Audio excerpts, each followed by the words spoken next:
ورحمة الله وبركاته.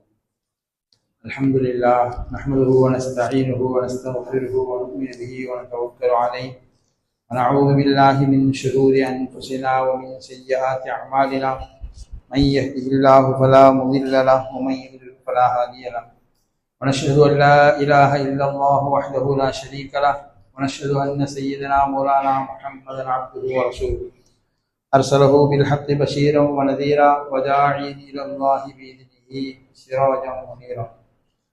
أما بعد فقد قال الله تعالى في كلامه العزيز بعد أعوذ بالله من الشيطان الرجيم يا أيها الناس إنا خلقناكم من ذكر وأنثى وجعلناكم شعوبا وقبائل لتعارفوا إن أكرمكم عند الله أتقاكم. قال نبينا صلى الله عليه وسلم فيما رواه مسلم عن انس بن مالك رضي الله عنه انه قال رسول الله صلى الله عليه وسلم لا يؤمن احدكم حتى يحب لاخيه ما يحب لنفسه او كما قال عليه الصلاه والسلام. கண்ணியத்திற்கும் மேன்மைக்கும் உரிய அல்லாஹ்வின் நல்லடியார்களே, நாளை நம்முடைய இந்திய நாட்டினுடைய 80வது சுதந்திர தினம் நாடெங்கும் கொண்டாடப்பட இருக்கின்றது. சுதந்திரம் என்பது ஒரு வார்த்தையில் சொல்லிவிட முடியாது. ஆங்கிலேயர்களுடைய அந்த அடக்குமுறைக்கு எதிராக அதற்கு பின்னால் எவ்வளவு பெரிய அர்ப்பணிப்புகள், தியாகங்கள்,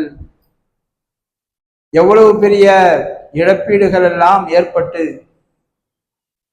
பின்பு சுதந்திரம் கிடைத்தது என்பதை வரலாறுகளை படிக்கும் போது நமக்கு தெரிய வரும். சுதந்திரம் என்பது ஒரு சாதாரண விஷயம் அல்ல. எல்லா தரப்பு மக்களும் அதற்காக பாடுபட்டார்கள், தியாகங்கள் செய்தார்கள். அதே போன்று முஸ்லிம்களும் நிரப்பமான அளவு தியாகங்களை செய்திருக்கின்றார்கள். அதில் குறிப்பாக ஆலிம்கள் பெரிய பெரிய தியாகங்களை எல்லாம் செய்திருக்கின்றார்கள்.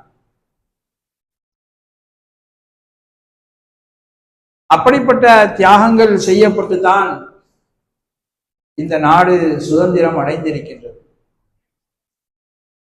ஆனால் இந்த வரலாறுகள் மறக்கப்படும் பொழுது அல்லது மறைக்கப்படும் பொழுது நாம் இந்த சுதந்திர தினத்திலே அல்லது இது போன்ற சந்தர்ப்பங்களிலே நம்முடைய அடுத்த தலைமுறையினருக்கு நம்முடைய முன்னோர்கள் செய்த தியாகங்களை நினைவு கூற வேண்டிய ஒரு கட்டாயத்திற்கு நாம் ஆளாகிறோம். வரலாறுகளில் நாம் பார்க்கின்றோம், ஹஸரத் ஸஅத் ரலியல்லாஹு அன்ஹு அவர்களை ஹஸரத் உமர் ரலியல்லாஹு அன்ஹு அவர்கள் கூஃபாவிலே அமீராக நியமித்திருந்தார். பனு அசது போன்ற சில கோத்திரத்தார் பெருமானார் ஹஸரத் உமர் ரலியல்லாஹு அன்ஹு அவர்களிடம் வந்து ஸஅத் ரலியல்லாஹு அன்ஹு அவர்களை பற்றி 3 விஷயங்களை முறையிடுகின்றார். நீண்ட விஷயம். அதற்கு ஹஸரத் ஸஅத் ரலியல்லாஹு அன்ஹு அவர்கள் பதிலாக சொன்ன விஷயங்களை பார்க்கும் பொழுது, ஒரு காலத்தில் நாங்கள் எப்படியெல்லாம் இந்த தீனுக்காக தியாகங்களை மேற்கொண்டோம், கஷ்டங்களை சகித்துக் கொண்டோம் என்பது போன்ற பல நிகழ்வுகளை எடுத்துச் சொல்வார்கள். ஹஸரத் உமர் ரலியல்லாஹு அன்ஹு அவர்கள் அந்த சந்தர்ப்பத்திலே அவர்கள் சொன்ன அந்த வார்த்தைகளை ஏற்றுக்கொள்வார்கள். நான் உங்களை அப்படித்தான் நினைத்தேன், இந்த மக்கள் தவறாக உங்களை சித்தரிக்கின்றனர் என்பதாக அவருடைய தியாகங்களை ஏற்றுக்கொள்வார். அது இந்த தீன் உயர்ந்து ஓங்குவதற்காக செய்யப்பட்ட அது தியாகம். அதே போன்றுதான் இந்தியாவிலே முஸ்லிம்கள் நிலைத்திருக்க வேண்டும், முஸ்லிம் சமூகம் பாதுகாக்கப்பட வேண்டும், அவர்கள் தங்களுடைய மத உரிமையிலே சுதந்திரம் பெற்றவர்களாக இருக்க வேண்டும் என்று சொன்னால் அதற்காக இந்த ஆங்கிலேயர்களை எதிர்த்து நாம் தியாகங்கள் செய்தே ஆக வேண்டும் என்ற ஒரு நிர்பந்தத்திற்கு நம்முடைய உலமாக்கள் தயாராக ஆனார். அதில் குறிப்பாக சொன்னார், தேவபந்துடைய தாருல் உலூம், தேவபந்துடைய நிர்வாகிகள், அவர்களுக்கு முன்னோர்களாக உஸ்தாத்மார்களாக இருந்தவர்கள் எல்லாம் எவ்வளவு பெரிய தியாகங்களை எல்லாம் செய்திருக்கின்றார். கண்ணியமானவர்களே, எனவே இது போன்ற வரலாறுகளை நாம் படிக்க வேண்டும். அடுத்து வரக்கூடிய நம்முடைய சந்ததியினருக்கு இந்த விஷயங்களை நாம் சொல்ல வேண்டும். தேவைப்பட்டால் இது போன்ற அர்ப்பணிப்புகளை நம் காலத்திலும் நாம் செய்ய வேண்டும். அவர்கள் உடல் ரீதியாக, சிந்தனை ரீதியாக தியாகங்களை மேற்கொண்டதின் காரணமாக, அதில் குறிப்பாக ஷேகுல் ஹிந்த் மஹமூதுல் ஹசன் ரஹிமஹுல்லாஹ் அவர்கள் மால்டா சிறையிலே 3 வருடங்கள் இருந்துவிட்டு வெளியே வந்து அவர்கள் சொன்ன 3-4 முத்தான விஷயங்கள். அதில் ஒரு முக்கியமான விஷயங்கள், ஊர்கள் தோறும், தெருக்கள் தோறும் மதரசாக்கள், மக்தப் மதரசாக்கள் இயக்கப்பட வேண்டும் என்று ஒரு ஆழமான ஒரு கருத்தை சொன்னார். அல்ஹம்துலில்லாஹ், அதனுடைய விளைவாக ஆலிம்கள் அதிலே அதிகம் கவனம் செலுத்தினார்கள். வட நாடுகளிலே இந்த மதரசாக்களின் மூலமாக தீன் பாதுகாக்கப்படுவதற்கு ஒரு பெரிய அஸ்திவாரமாக இந்த மதரசாக்கள் அமைந்தது. கண்ணியமானவர்களே, அதே நேரத்திலே சுதந்திரம் என்ற பெயரிலே மார்க்கத்திற்கு முரணான விஷயங்களை செய்வது. பொதுவாக சுதந்திரம் என்றால் என்ன நினைக்கின்றார்கள்? நான் யாருக்கும் கட்டுப்படக்கூடாது, நான் என் மனம் போன போக்கிலே நடக்க வேண்டும் என்பதைத்தான் இன்று நம்முடைய காலத்திலே கணவன் மனைவி பிரச்சனைகள் வரும் பொழுது மனைவி சொல்கிறார்கள், நான் சுதந்திரமாக இருக்க வேண்டும். வாலிபர்கள் நான் சுதந்திரமாக இருக்க வேண்டும். வாலிபர்களுடைய சுதந்திரம் என்று சொன்னால் என்னை யாரும் எந்த வகையிலும் கேட்கக்கூடாது. நான் ஏன் வேலைக்கு போகல, நான் ஏன் சம்பாதிக்க போகல அப்படின்னு என்னை யாரும் கேட்கக்கூடாது. அதே போன்று பெற்றோர்கள் மணப்பெண்ணை தேர்வு செய்து முடித்து தரக்கூடிய நேரத்திலே இவர்கள் நானாக சுயமாக முடிவு செய்ய வேண்டும், இதிலே எனக்கு சுதந்திரம் வேண்டும் என்பதாக நினைக்கின்றார். கண்ணியமானவர்களே, இதற்கு பெயர் சுதந்திரம் கிடையாது, இதற்கு பெயர் மனோ இச்சை. அல்லாஹ் பாதுகாக்க வேண்டும். ஆக உண்மையில் சுதந்திரம் என்றால் என்ன? கிதாபுகளிலே உலமாக்கள் நமக்கு சொல்லித் தருகின்றார்கள். சுதந்திரம் என்பது 3 வகையாக சொல்லலாம். ஒன்று இருக்கின்றது, ஏகத்துவ அல்லாஹ்வை ஒருமைப்படுத்துவதிலே, அல்லாஹ்வை ஏகத்துவப்படுத்துவதிலே நான் யாருக்கும் அடிமையாக இருக்கக்கூடாது. யாரும் என்னை நிர்பந்தித்து நீ இந்த மதத்தில் தான் இருக்க வேண்டும், இந்த மார்க்கத்தில் தான் இருக்க வேண்டும், அல்லது எங்களுடைய நாங்கள் சொல்லக்கூடிய சட்டத்திட்டத்திற்கு கீழே கட்டுப்பட்டுத்தான் நீ இருக்க வேண்டும் என்பதாக யாரும் நம்மை கட்டுப்படுத்தக் கூடாது. மார்க்க அடிப்படையிலே நான் அல்லாஹ்வை மட்டும் வணங்குவேன் என்பதிலே நான் உறுதியாக இருக்க வேண்டும். இதற்கு இடையூறாக எது வந்தாலும் அதிலிருந்து வெளியே வருவதற்கு பெயர் தான் சுதந்திரம் என்று முதலாவதாக சொல்றார். பெருமானார் ஸல்லல்லாஹு அலைஹி வஸல்லம் அவர்கள் மக்காவிலே இருந்த அந்த காலகட்டத்திலே அல்லாஹ்வை வணங்குவதற்காக முதல் ஆலயமாக நிர்மாணிக்கப்பட்ட கஅபத்துல்லாவிலே 360 சிலைகளை வைத்து மக்கள் வணங்கிக் கொண்டிருந்தார்கள். தலைவர்களும் வணங்கினார்கள். அவர்களுக்கு கீழே தொண்டர்களை வைத்து அவர்களையும் வணங்க வைத்தார்கள். பகல் நேரங்களிலே ஆண்கள் நிர்வாணமாக தவாப் செய்தார்கள். இரவு நேரத்திலே பெண்கள் நிர்வாணமாக தவாப் செய்தார்கள். ஒரு மனம் போன போக்கிலே இது ஒரு கொள்கை என்பதாக நினைத்தெல்லாம் வணங்கிக் கொண்டிருந்தார்கள். பெருமானார் ஸல்லல்லாஹு அலைஹி வஸல்லம் அவர்கள் அந்த அடிமைத்தனத்திலிருந்து அவர்களை வெளியேற்றினார். ஹஜ்ரத் ரிபிஈ இப்னு ஆமிர் ரலியல்லாஹு அவர்கள் ருஸ்தும் மன்னனை சந்திக்க செல்லும் பொழுது அங்கே சொன்ன வார்த்தை வரலாற்றிலே பொன் எழுத்துகளால் பதிக்கப்பட்டிருக்கின்றது.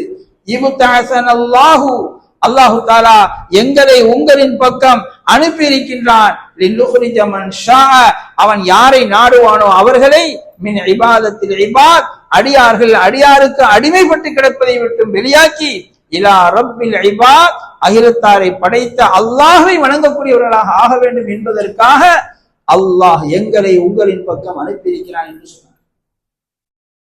ஆக இந்த அடிமைத்தனத்திலிருந்து வெளியாக வேண்டும். நாம் தொழுகையிலே ஓதுகிறோம், இய்யாக நஅபுது, யா அல்லாஹ் உன்னையே நாங்கள் வணங்குகிறோம். இது எவ்வளவு பெரிய சுதந்திரம் என்று தெரியுமா? அல்லாஹு தஆலா நமக்கு அந்த நியமத்தை, அந்த பாக்கியத்தை இன்று நமக்கு தந்திருக்கின்றான். அல்ஹம்துலில்லாஹ். இந்த இபாதத் இருக்கிறதே, இது பெரிய ஒரு நியமத், இது ஒரு பெரிய ஒரு சுதந்திரம். அதே போன்று இரண்டாவது சுதந்திரம் இருக்கின்றது ஒரு சமூகம் என்ற அடிப்படையிலே. ஒரு சமூகம் இன்னொரு சமூகத்திற்கு அடிமையாக இருக்கிறது. பெருமானார் ஸல்லல்லாஹு அலைஹி வஸல்லம் அவர்கள் நபியாக அனுப்பப்பட்ட அந்த காலத்திலே, அதற்கு முன்பிருந்தும் இருந்தது. ஹபஷிகள் என்று சொல்லக்கூடிய கருப்பு இனத்தவர்கள் அடிமைகளாகத்தான் இருந்து வந்தனர். சுதந்திரமான ஒரு மனிதரை கூட பார்க்க முடியாது. முழுக்க முழுக்க அந்த இனமே அடிமைகள் தான். இது தொன்று தொட்டு இருந்து கொண்டே இருந்தது. நபி ஸல்லல்லாஹு அலைஹி வஸல்லம் அவர்களுடைய லட்சிய பயணத்திலே இந்த அடிமைகளை ஒழிப்பதிலே எந்த அளவு தன்னால் முடிந்த சட்டங்களை இயற்ற முடியுமோ அந்த சட்டங்களை எல்லாம் சொன்னார். ஒரு தவறு செஞ்சிட்டா, ஒரு தப்பு செஞ்சிட்டா, இதுக்கு அடிமையை உரிமை விடுங்க. ஒருத்தர் சத்தியம் செஞ்சிட்டாரு, அல்லாஹுடைய பேரை சொல்லி அல்லாஹுடைய தன்மையை சொல்லி ஒருத்தர் சத்தியம் செஞ்சிட்டார், அந்த சத்தியத்துடைய கஃபாராவாக ஒரு அடிமையை உரிமை அளிக்கும். அடிமைகள் கிடையாது, ஒளிஞ்சிருச்சு. ஆனா அந்த நேரத்துல அடிமையை உரிமை விடுறத இபாதத்தாக சொன்னார். நமக்கெல்லாம் தெரியும், ஹஜ்ரத் பிலால் ரலியல்லாஹு அதே கருப்பு இனத்தை சார்ந்தவர்கள். அரபுகளிட பாரம்பரியமா வீட்டுக்கு வீடு அடிமைகள் வச்சிருப்பாங்க. அந்த அடிமைகள் இஸ்லாத்தை ஆரம்பத்தில் ஏற்றுக்கொண்டதை அவங்களால தாங்கிக்கிடவே முடியல. நாம் கேள்விப்படக்கூடிய சஹாபாக்கள், ஏழை சஹாபாக்கள், ஹஜரத் அம்மார் இப்னு யாசிர், அவங்களுடைய தாயார் சுமையா, மனைவி சுமையா ரலியல்லாஹு அன்ஹா, எல்லாம் அடிமையில உள்ளவங்க. பிலால் ரலியல்லாஹு அன்ஹு அடிமையாக இருந்தவங்க, சுஹைப் ரூமி அடிமையாக இருந்தவங்க, சல்மான் அல் ஃபாரிசி அடிமையாக இருந்தவங்க, இப்படியாக நிறைய அடிமைகள் வந்தாங்க. நபி ஸல்லல்லாஹு அலைஹி வஸல்லம் அவர்களை ஏதோ ஒரு காரணத்தினால, ஏதோ ஒரு வழியில அடிமைத்தனத்திலிருந்து அவர்களை வெளியே கொண்டு வந்தாங்க. ஹஜ்ரத் பிலால் ரலியல்லாஹு அன்ஹு அவர்கள் இஸ்லாத்தை ஏற்றுக்கொண்டதற்காக அவர்களுக்கு கொடுக்கப்பட்ட அந்த தண்டனையை பார்த்து சகிக்க முடியாமல் ஹஜ்ரத் அபூபக்கர் ரலியல்லாஹு அன்ஹு அவர்கள் அவர்களை கடந்து செல்லும் போதெல்லாம் கவலைப்படுவார்கள். பின்னால் அல்லாஹ் ஒரு நிலையை கொடுத்தான், அவர்களை உரிமை அளித்தார்கள். கண்ணியமானவர்களே, உரிமை அளித்தது மட்டும் இல்லாமல் அவர்களுக்குரிய மரியாதையை கொடுத்தார்கள். அவர்கள் பெருமானார் ஸல்லல்லாஹு அலைஹி வஸல்லம் அவர்கள் கூட தன்னை இருப்பதற்கு அர்ப்பணித்து விட்டார்கள். அதனால் தீனிலும் உயர்ந்த நிலையில் வந்தார்கள். ஹஜ்ரத் உமர் ரலியல்லாஹு அன்ஹு அவர்கள் சொல்வார்கள், அபூபக்கருன் சய்யிதுனா வ அஅதகு சய்யிதினா, அபூபக்கர் அவர்கள் எங்களுடைய தலைவராகவும் இருக்கிறார்கள், எங்களுடைய தலைவரை உரிமை அளித்தவராகவும் இருக்கிறார்கள். அதாவது ஹஜ்ரத் பிலால் ரலியல்லாஹு அன்ஹு அவர்களை ஹஜ்ரத் உமர் ரலியல்லாஹு அன்ஹு அவர்கள் தலைவர் என்று சொன்னார். கண்ணியமானவர்களே, பிறப்பால் ஒருவர் ஒரு இனத்தை சார்ந்தவர், ஒரு நிலத்திலே அவர் இருக்கின்றார் என்பதின் காரணமாக அந்த சமுதாயமே அடிமைப்பட்டுத்தான் கிடந்தது. சென்ற வாரம் சொன்னார்களே, ஹஜ்ரத் பரீரா ரலியல்லாஹு அன்ஹா அவர்கள் அடிமையாக இருந்தார்கள். அவர்களுடைய கணவர் முகீஸ் அவரும் அடிமையாக இருந்தார். கணவன் மனைவிக்கு மத்தியிலே இரண்டு பேரும் அடிமையாக இருக்கும் பொழுது மனைவிக்கு சுதந்திரம் கிடைத்து விட்டது என்று சொன்னால், இப்பொழுது மனைவிக்கு ஒரு அதிகாரம் கிடைக்கின்றது.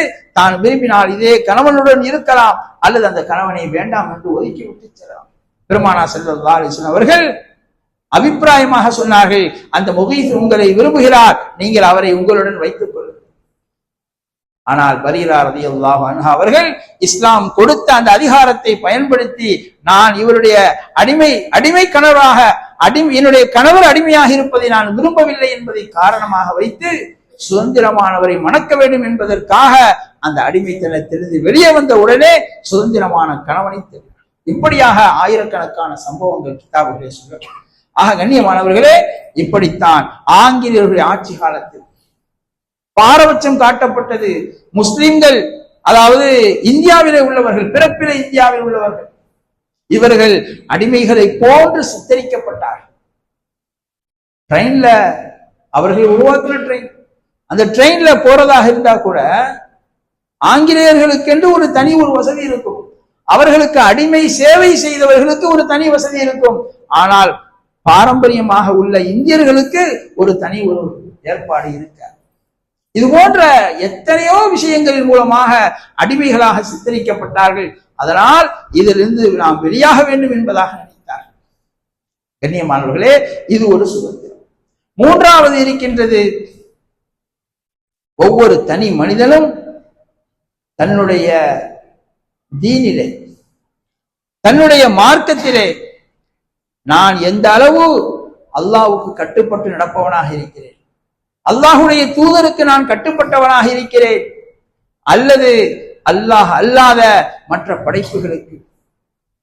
கண்ணியமானவர்களே, உலமாக்கள் இந்த நிலையையும் இது ஒரு அடிமைத்தனம் என்பதாக சொல்லுகிறார். ஒருவர் மொபைலை அதிகமாக உபயோகிக்கின்றார். பார்க்கிறோம், சலாம் கொடுத்த உடனே மூன்றாவது சலாம் மொபைல்ல தான். இது ஒரு சலாம், இந்த பக்கம் ஒரு சலாம், அப்புறம் கீழே குனிஞ்சு மொபைலை தூக்கி அதுக்கு ஒரு சலாம். கண்ணியமானவர்களே, இது ஒரு அடிமைத்தனம். அதே போன்று காசுக்கு, பொருளாதாரத்துக்கு அடிமைகளாக ஆகிவிட்டோம். நபி ஸல்லல்லாஹு அலைஹி வஸல்லம் சொன்னார்கள், தஈஸ அபுது தீனாரி வ அபுது திர்ஹம். காசு பணங்களுக்கு அடிமையானவர்கள் நஷ்டமடைந்து விட்டார். அவர்களுக்கு காசு பணம் கிடைத்தால் தன் உறவினர்களை மதித்து வாழ்வார்கள். காசு பணம் இல்லை என்று சொன்னால் அந்த உறவினர்களை உதாசீனப்படுத்தி விடுவார்கள். இது ஒரு அடிமைத்தனம். அதே போன்று நற்குணங்களில் தன்னை அலங்கரித்துக் கொள்ளக்கூடிய முஸ்லிம்கள் தாழ்வான குணங்களிலே, இழிவான குணங்களிலே தங்களை அடிமைப்படுத்திக் கொண்டிருக்கிறார்கள். கண்ணியமானவர்களே, நாம் மனப்பூர்வமாக யோசித்து பார்க்க வேண்டும். என்னுடைய அஹ்லாக், என்னுடைய குணம் எப்படி இருக்கின்றது? நபி ஸல்லல்லாஹு அலைஹி வஸல்லம் அவர்களுடைய குணங்களை பற்றி எவ்வளவு அழகாக சொல்லப்பட்டிருக்கிறது. புனிதமான ரபியுல் அவ்வலுடைய இந்த புனிதமான நபி ஸல்லல்லாஹு அலைஹி வஸல்லம் அவர்கள் பிறந்த இந்த மாதம், ரபியுல் அவ்வலுடைய மாதம், நாளை பிறை 1. பெருமானார் ஸல்லல்லாஹு அலைஹி வஸல்லம் அவருடைய தனி தன்மைகளை தொகுத்து எழுதியிருக்கின்றார். இமாம் திர்மிதி ரஹ்மத்துல்லாஹி அலைஹி அவர்கள் அஷ்ஷமாயிலுன் நபவிய்யா என்ற பெயரிலே ஒரு தனி நூலை எழுதியிருக்கின்றார். தமிழிலும் மொழிபெயர்ப்பு செய்யப்பட்டிருக்கின்றது. அந்த கிதாபை வாங்கி இந்த மாஸ்திரையாவது நாம படிச்சு பார்த்தா நபி ஸல்லல்லாஹு அலைஹி வஸல்லம் இப்படிலாம் இருந்திருக்கிறாங்களா? கண்ணியமானவர்களே, ஆச்சரியமான விஷயங்கள், ஆச்சரியமான விஷயம். அல்லாஹ் நமக்கு தௌஃபீக் செய்வானாக. கண்ணியமானவர்களே, எனவே இது போன்ற இடி குணங்களில் இருந்து, தவறான சிந்தனைகளில் இருந்து நம்மை நாம் சுதந்திரமானவர்களாக நாம் ஆக்க வேண்டும். காசு குணம் வேண்டும், ஆனால் அதற்கு நாம் அடிமையாக ஆகிவிடக்கூடாது. நல் ஒழுக்கங்கள் நமக்கு வேண்டும், ஆனால் தீய குணங்களுக்கு நாம் அடிமைகளாக ஆகிவிடக்கூடாது. கண்ணியமானவர்களே, இந்த சுதந்திரமும் நம்மிடத்திலே இருக்க வேண்டும். அல்ஹம்துலில்லாஹ், முன்னோர்கள் செய்த தியாகங்கள், அல்லாஹ் இன்று இந்தியாவுக்கு சுதந்திரத்தை கொடுத்து 80 ஆண்டுகள் ஆகிவிட்டது. ஆனால் நம்முடைய முஸ்லிம் சமூகம் அந்த சுதந்திரத்தை எந்த நல் வழிகளில் பயன்படுத்தி இருக்கிறது என்பதை யோசித்து பார்த்தார். சுதந்திரத்திற்கு பிறகு இந்திய நாட்டிலே என்னென்ன விளைவுகள் உண்டாகி இருக்கிறது? அது அரசியலாக இருக்கட்டும், அல்லது இன்ன பிற துறைகளாக இருக்கட்டும், அல்லது கல்வி, வேலை வாய்ப்பு, இது போன்ற விஷயங்களாக இருக்கட்டும், இதிலே நம்முடைய சமூகம் எந்த ஒரு தரத்திலே வந்திருக்கிறது? யோசித்து பார்த்தால் நாம் மிக மிக பின்தங்கிய நிலையிலே இருக்கிறோம். அல்லாஹ் மன்னிக்க வேண்டும். தீனிலும் நாம் உயர்ந்த நிலையை அடையவில்லை, துன்யாவிலும் உயர்ந்த நிலையை அடைய. ஏனென்று சொன்னால் நாம் அதற்கான திட்டமிடுதல் இல்லை, அதற்கான புரியுதல் இல்லை, அதற்கான சரியான வழிகாட்டுதல்கள் இல்லை. கண்ணியமானவர்களே, இந்த விதத்தில் நாம் யோசிக்க வேண்டும். நாடு சுதந்திரம் அடைந்து விட்டது, ஆனால் நாட்டிலே வாழக்கூடிய நாம் நம்முடைய குணங்களில் நாம் சுதந்திரமானவர்களாக இருக்கின்றோம். ஒரு ஆளு அநியாயமா நம்ம வீட்டு கதவை உடைக்கிறாருன்னு சொன்னா நம்ம அதை ஏத்துக்கிற மாட்டோம். ஆனா அரசாங்கத்தினுடைய ஒரு பொது நிறுவனத்தினுடைய ஒரு கதவு அநியாயமாக இடிக்கப்படுகிறது என்று சொன்னார், யாரும் கேட்கிறது. எந்த அளவுக்கு உலமாக்கள் எழுதுறாங்க, அரசாங்கத்தினுடைய ஒரு கரண்ட் தன்னுடைய வீட்டுக்கு அவர் மேலதிகமாக பயன்படுத்துறார். வடநாடுகள்ல நிறைய இருக்குது, இந்த மாதிரி கம்பிகள்ல கொக்கி போட்டு கரண்ட் எடுப்பாங்க, எக்ஸ்ட்ரா எடுப்பாங்க. இதெல்லாம் சொல்றாங்க, இதெல்லாம் ஹராம், இதுவும் ஹராம். இதே மாதிரி எத்தனை விஷயங்கள். கண்ணியமானவர்களே, பொது உடைமைகளை நாம் பாதுகாக்க வேண்டும், அதனை முறையாக பயன்படுத்த வேண்டும். கிதாபுகள்ல எழுதுறாங்க, இந்த விஷயம் எழுதுறாங்க. ஒரு பஸ் சீட்ல 2 பேர் உட்கார வேண்டிய சீட்ல ஒருத்தர் மட்டும் அந்த 2 பேருடைய சீட்டை ஆக்கிரமிச்சுட்டு போனா இதுவும் அநியாயம் என்பதாக இருக்கு. கண்ணியமானவர்களே, நாம் உண்மையானவர்களாக வாழ்ந்தால் அல்லாஹு தஆலா நம்மை உயர்ந்து ஓங்க செய்வார். சஹாபாக்களுக்கு நபி ஸல்லல்லாஹு அலைஹி வஸல்லம் அவர்கள் இது போன்ற சின்ன சின்ன விஷயங்களிலும் வழிகாட்டுதல் செய்திருக்கிறார். நிறைய சம்பவங்கள் இருக்கின்றது. அல்லாஹு தஆலா நமக்கு விளங்கி அமல் செய்ய தௌஃபீக் செய்வானாக. நம்முடைய இந்த நாட்டிலே நிம்மதியை, சந்தோஷத்தை அல்லாஹ் எல்லா மக்களுக்கும் வழங்குவானாக. குறிப்பாக முஸ்லிம்கள் இந்த நாட்டிலே முழுமையான முறையில் தங்களுடைய ரப்பை வணங்குவதற்கும் காலம் காலமாக இந்த தீன் பாதுகாக்கப்படுவதற்கும் அல்லாஹு தஆலா சாதகமான சூழ்நிலையை உருவாக்கி தருவானாக. பாதகமான ஆட்சியாளர்களிடமிருந்து அல்லாஹ் முஸ்லிம்களையும் இன்ன சமூகங்களையும் அல்லாஹ் பாதுகாப்பானாக. வாஹிரு தஅவானா அல்ஹம்துலில்லாஹி ரப்பில் ஆலமீன்.